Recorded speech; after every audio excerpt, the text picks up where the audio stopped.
control. Breach in 5, 4, 3.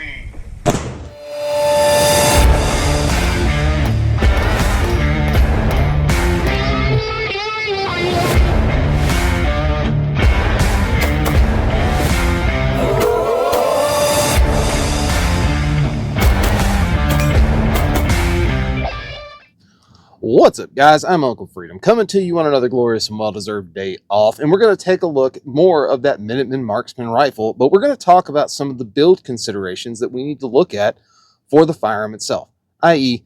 things that bolt to the gun. So if that sounds fun and interesting to you, maybe you're at this stage in your movement, you're getting ready to check out some new stuff, go ahead, like, subscribe, tell a friend. The channel is growing, it's amazing. If you're looking to get in touch with me, it's at Uncle Freedom 213 on Facebook or Instagram, or Uncle Freedom 213 at Outlook.com. If you're looking to support the channel, take a look down in the description box below. There'll be a link that goes to my link tree where all of the affiliates of the channel exist. People like Warren Tactical and Scope Mounts, Dry Fire Mag, Cold Tack, and a new one, Primary Arms. I'm pretty excited about that one, honestly. Huge shout out, though, to Primary Arms. So I'm bringing you guys something new coming up. It's going to be building out a new duty gun, which is really cool. But I had something screwball going on, and I contacted Primary Arms, and I was on the phone with a gentleman by the name of Isaac. And Isaac actually figured out who I was on the phone. So shout out to Isaac for solving my problems at Primary Arms and getting that all sorted out, and for being a fan of the channel. That's really cool. So your build considerations for your Minuteman marksman's rifle. So I have one of mine that's currently kind of, it's down for maintenance of some kind. Look there, we're clear. So a marksman's rifle. This is a DMR. This is actually kind of a sniper weapon system for law enforcement because it's about all it needs to be. But this is a very kind of bare bones rifle. You can see some of the stuff that's down, like I'm missing my micro red dot here on the sides because I'm switching out dots because I want to try something different. But first is going to be your stock. So when we talk about a stock, your collapsible carbine stock is good. However, for me, and the way my facial structure is, I like having that weld that I would get from a SOP mod styled stock. Woo! So if we talk about that, consistency is everything when we do this. So the way your cheek melts up with a stock enables you to see through an optic is absolutely one of the most important things we can have on a marksman's rifle, because again, our objective is to miss a whole lot less. You can go with things like a standard A2, which I've had pretty good luck with, though when I run those, I run them with a riser. The Magpul MOE fixed stock, which I have had pretty good luck and results with. Even the Magpul PRS stock, which is really nice because then it gives me an adjustable cheek riser and comb for length of pull, which lets me make better decisions, if you will, and actually really get out there and like get a perfect fit on it. So for me, and if you're going to do an extendable buckstock, the Mark II from BCM or the A5 from Veltor are about as good as it gets. It's going to tame down the recoil. They do a lot of good things for the rifle itself. So second is going to be your grip. By your grip, I'm referring to your pistol grip. Now, the original A2 sticks back like this and is very uncomfortable. I don't like over-molded grips.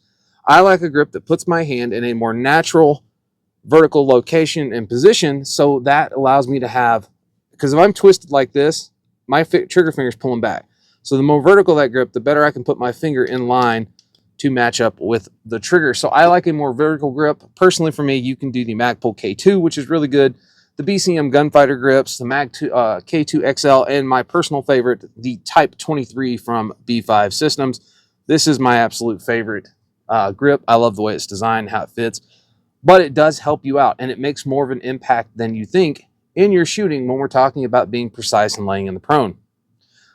The next one, and this is a place where I constantly harp on people, that you can buy accuracy and capability, and that is your trigger.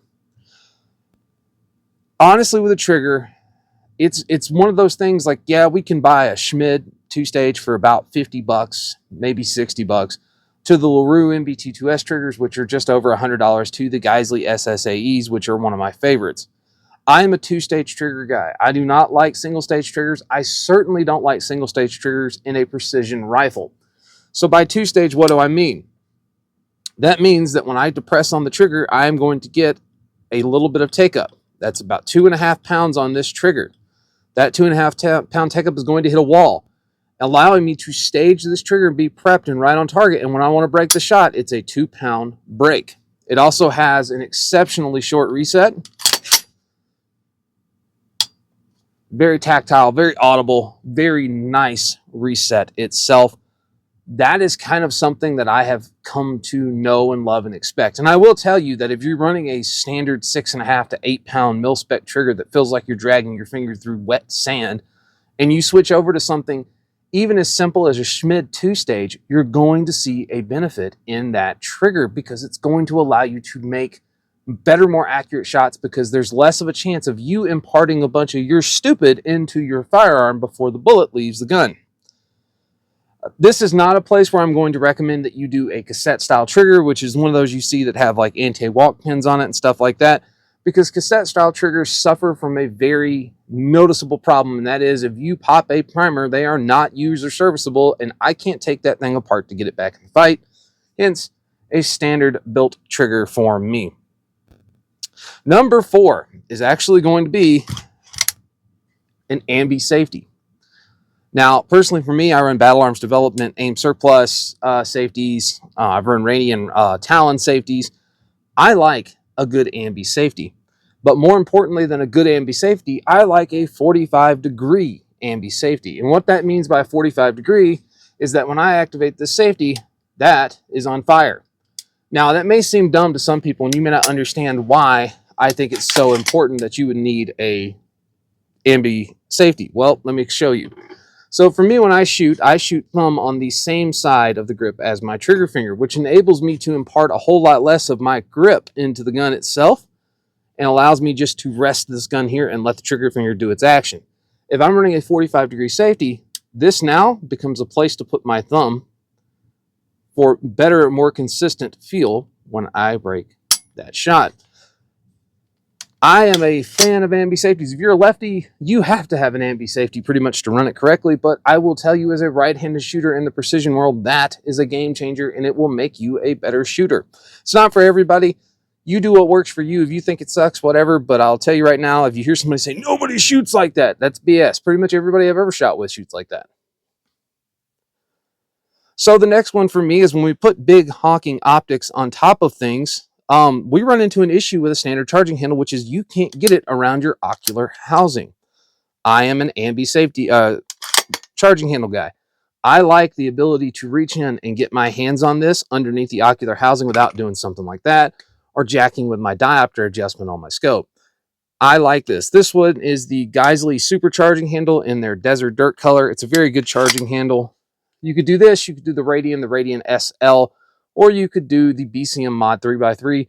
You're really not going to go wrong, though I will say Radian and Geisley seem to be the smoothest operating Ambi charging handles I have messed with.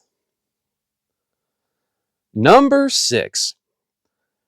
So, we can all agree that you could shoot this sitting off of a barricade, off of a bag, but you're going to need something I have found instrumental, especially in a rifle in this role, is bipods. Bipods enable me to stabilize the front of my weapon system and let me make better and more accurate shots because I don't have to worry about the stability of the front. I only have to worry about stabilizing the rear of this guy with a bag, and I can trust that the front is going to be properly stabilized because of my bipod. Now, there's a lot of options in the bipod world.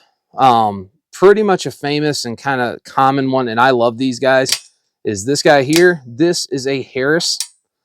I have a lot of experience with Harris. I have used them a ton. So basically what I have, every one of these rings is an adjustment. So I push in here, I get my adjustment. This one does not have cant. I can't replace these. It mounts on a sling stud itself, and then I have a spot to put my sling stud here. These are very fast to deploy. You can tie a piece of paracord to here and jerk down and actually deploy these guys all by itself. Really cool option. Very light, very compact. These will get you in at about $120 or so. You can do the Atlas bipods.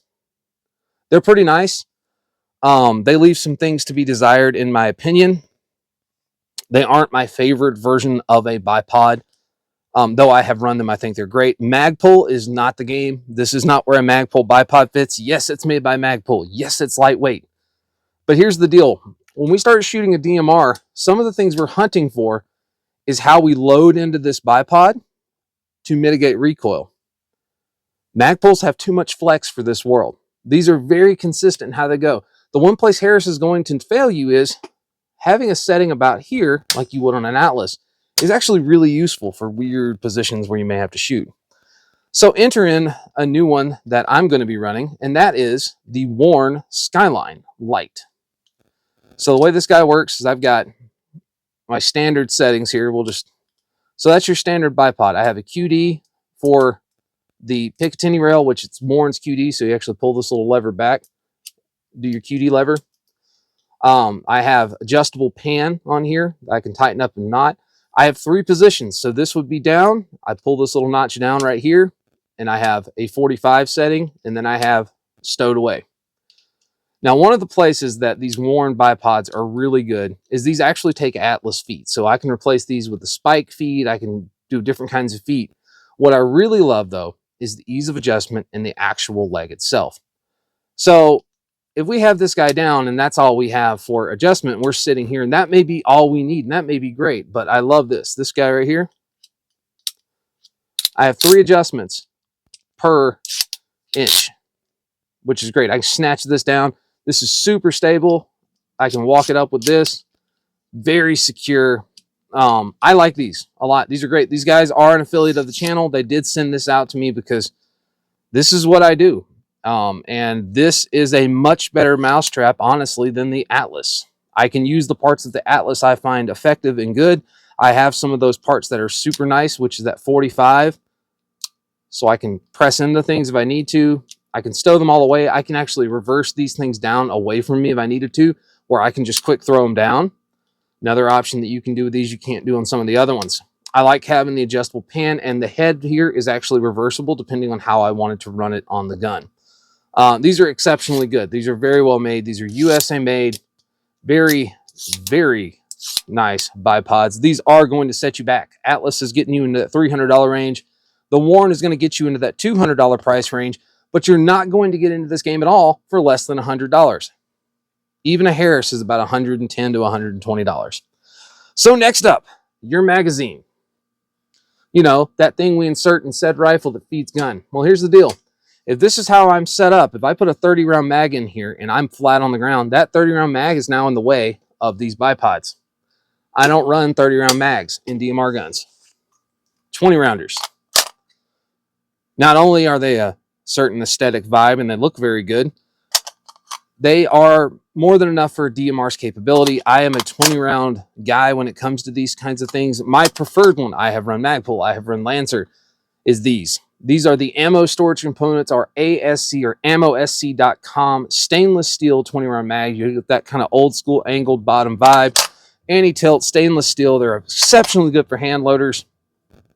This one is going on, I want to say 6 years old. You can see the wear and tear on this guy from 6 years, but I've never had an ASC stainless mag fail on me for any reason. They are my jam, my preferred option, if you will. Next up is going to be something this one is getting, but I don't have it on here because, again, I'm tearing things apart and fixing things. And that is going to be a light. Now, this is not a place where your standard, the one I just reviewed, the Streamlight HLX Pro. This is not for this light. The reason being is because while that light is good, we are playing a slightly different game. And that is, we're using an optic, which means that I'm going to have better PID to begin with, and I can see farther away. Now, if you were going to pick a light in this world, this is the place where things like the Mod Light Hog would fit in, or the Mod Light OKW even. You could talk about some of the Malkoff, the E2XTs, or E2HTs, the Hyperthrow version from Malkoff and Arsaka, the Surefire 600 turbos, the Cloud Defensive Rain 3.0s if they fix their flicker problem and it's no longer an issue. You could even go with something like a Weld Tool LEP or laser excited phosphor. Those are great, but we're talking like a 5-foot beam pattern at like 150 yards, which is okay for this roll because we're literally putting light to ID something through an optic at a longer distance than the other people around us with a red dot. Candela's king on something like this, and this one will be getting a mod tool or a mod light hog OKW head, which is like 170,000 candela at 700 lumens. So that would be your light. Next up is going to be something else that this is getting done to it, which is going to be muzzle device and suppressor. If you are not going to run a suppressor, run a flash hider. Don't run a brake. Because a surefire way to let everybody know where you are is to throw a giant cloud of crap into the air every time you pull the trigger. It's just what it is. Suppressors may not have, they're not going to make this thing movie quiet. This is an 18-inch barrel shooting a 5.56. You know, it's not going to be quiet, but it will get rid of the signature and the dust cloud around me. There are things you can do. Something we used to do was wet down a shemagh and lay the shemagh underneath the barrel of the gun. It would keep dust from being kicked up from underneath the muzzle itself, silhouetting a signature, giving away a signature of where we are. Pro tip for those of you that want to know actual deployment stats. But flash hider, if you're not running a can, if you are running a can, I don't care what you put under it, just make sure you run a good can. This guy's actually getting a YHM resonator. That I should have already had approved, but fortunately I bought it at a time where the ATF was like, screw you, we'll get to you one day. And now everybody's doing all these things for cans and getting them back in like 36 hours. It's total BS. And I'm not bitter about it at all. Another one, depending on what you do, if you want the oldest of the old school, you can go with the Allen Engineering AE5. The AE5 is the can that we used that linked up with the AE1 muzzle device and collar system on the original Mark 12 with an 18-inch Douglas barrel.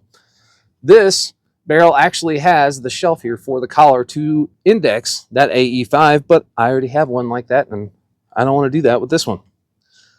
Next up, sling. You got to carry this thing. Sling stays off of it when it's in the case, but for me, slings usually, a good sling is important, but it's not important just for the fact that you're going to carry the rifle.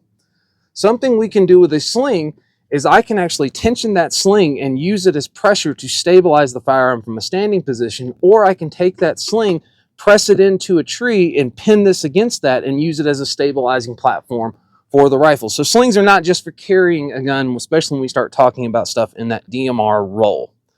So, bonus items for this is we can do a LAM on this, a laser acquisition marker. We could do a laser aiming marker. Whatever you want to call it. Here's the problem. You are primarily looking at this if you're going to use one of those for the actual aiming laser. I do not think they're totally a necessity on here, but if we're going to do this the right way, I would say do your best not to get divorced if you pull this. If you're single and you got it like that, good for you. I would look at like a PVS 30 clip-on, you know, because we all need to spend like $15,000 on a clip-on night vision device. I'm super jealous. I want one of those, by the way. Thermal is going to be where it's at, though. Thermal serves a much higher role. Most of the coyote hunters I know around here are running night vision and thermals. It's just what it is. Now, something else, a couple of little things that I like to add onto my stuff that are super important when we start talking about these. I love these guys. These guys are an affiliate of the channel, and it is the 100 Concepts scope cap. I love the scope cap because this is awesome. And it covers up my lens, but I love it when I pop it up that it actually gives me a little bit of a sunshade. Now, somebody's going to look at this and be like, oh my God, it's blocking part of your lens. No, my exit pupil is really small, and I'm not actually using all of this lens. This is a light gathering orifice that leads to an exit pupil. It's like this big. And then last, but certainly not least, when we talk about these, two things specifically. One is going to be something known as a cosine indicator. So I don't have one on this gun, but a cosine indicator would mount onto the side of your rail here. And as this rifle would go up or down, you would get a number on there. And that would tell you your cosine, which would be the amount. If I range something at 200 yards and I had a cosine indicator of like 5, well, that's going to mean I'm making like a 100-yard shot. If we aim down, your coastline indicator will actually make your actual distance the round covers because you're firing at a downward trajectory less. If we fired up, you're actually going to have to dial in more because we're fighting against gravity the whole time as we shoot up. Gravity is not our friend on the way down. And last but certainly not least, and we talked about it a little bit in optics, and that is going to be your scope mount. Again, don't buy crappy scope mounts. The one that's on there is a Primary Arms. I think that's the GLX USA made version with a 20 MOA cant. Really good scope mount. But honestly, what we're about to use is this guy. So this is a worn scope mount here, and this is what's known as the QD SKEL 30. So the quick disconnect skeletonized 30 millimeter tube. I really love the way that they do their quick disconnects because I have this lock here. So I can't throw this lever on accident, but I can unlock it and throw that lever up. I really like the way these are done. These are all USA made, though these are going to set you back in that 150 to 200 range. But as I talked about in the optics video, which if you haven't found that, I'll leave a link, you need to be ready to spend in excess of $150 on a decent scope mount because this is the damn part of the gun back. You'll hear me? This is the part of the gun that we are choosing to mount the device that lets us see what the hell we're aiming at, and we expect it to hold zero under recoil and transportation. Your scope mount freaking matters. I have big crossing blocks on this guy. Your scope mount matters. And something I mentioned in another one that I'm going to mention again. This is what is known as a cantilevered scope mount, meaning it pushes the scope forward, allowing me to get better eye relief. This is a handguard. This is an upper receiver. Right there where my finger is the joint between the handguard and the upper receiver. Do not put your freaking optic across that line because you are now taking a gamble that no matter what you do and lean on this thing, that you won't shift this and totally jack up your zero, that you won't discover you've screwed up until you dome little Susie when you were supposed to be shooting Bad Billy over in the corner. Bah. You guys tell me that's a sore spot. So anyway, guys, this is a short look at some of the add-ons and bolt-ons we've got. Next video coming out on this guy is going to be ancillary equipment where we talk about bags, why you need them, as well as your data book, your Kestrel, your rangefinder, all of that. Yes, I heard you on the optics video. I broke out my thermal templates today, and we're going to do an optics reticle video. Thank you for letting me be a nerd. It's going to be awesome. For those of you that are interested, I hope to God it serves as a reference point. I am not expecting it to get a ton of views, but I really hope you guys enjoy it. And more than anything, I hope it helps you become a better shooter, being the most dangerous version of yourself with more knowledge. That's what I do this for. I hope to help you guys, and I think it's great. So again, guys, I'm Uncle Freedom. Take care of yourself. Take care of each other. Till next time, I'll see you later.